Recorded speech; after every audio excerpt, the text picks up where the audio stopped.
জানেন এর মধ্যে অনেকগুলি ঘটনা ঘটেছে, এখনো কিন্তু অস্থিরতা তৈরির জন্য ষড়যন্ত্র চলছে, চক্রান্ত চলছে। মাহমুদুর রহমানের আজকে জামিন হয়েছে, কিন্তু তার মামলা কিন্তু প্রত্যাহার করা হয়।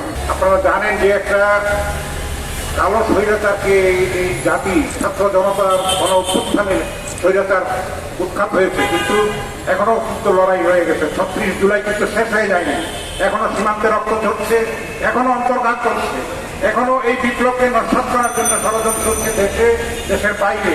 আপনারা জানেন এর মধ্যে অনেকগুলি ঘটনা ঘটেছে, এখনো কিন্তু অস্থিরতা তৈরির জন্য ষড়যন্ত্র চলছে, চক্রান্ত চলছে।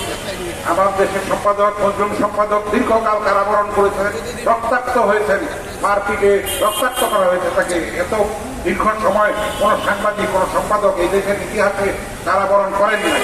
এই অন্যায় এবং জুলুম করে যে তার উপরে রায় দেওয়া হয়েছে, আমি সেই রায় পুনর্বিবেচনার রিভিউ করার জন্য দাবি জানাই।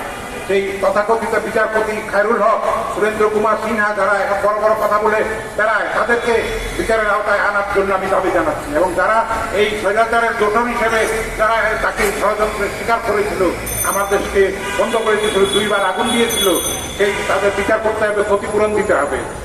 এখনো কিন্তু কালাকানুন বহাল রয়ে গেছে, সংবাদপত্রে কণ্ঠরোধী যেসব সাইবারে, তারপরে সিকিউরিটি, ডিজিটাল সিকিউরিটি অ্যাক্ট রয়ে গেছে, সেগুলি অবিলম্বে সেগুলি প্রত্যাহার করতে হবে।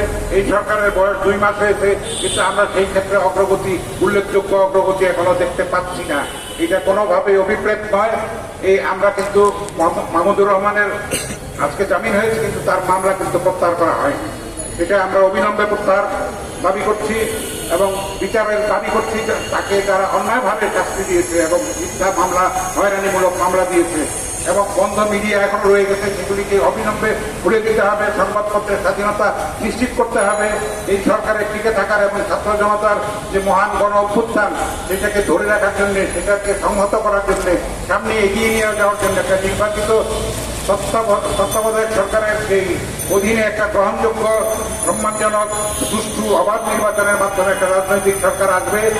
তারা এগিয়ে নিয়ে যাবে, এই সংস্কার এগিয়ে নিয়ে যাবে। এটা একটা ধারাবাহিক প্রক্রিয়া। এই লড়াইয়ে আপনাদের সবাইকে শরীক হওয়ার জন্য, দায়িত্ব পালন করার জন্য, দেশপ্রেমের পরিচয় দেওয়ার জন্য, সহিষ্ণুতার পরিচয় দেওয়ার জন্য আমরা অনুরোধ জানাবো। এই প্রত্যয় এবং অঙ্গীকার হোক আজকে আমাদের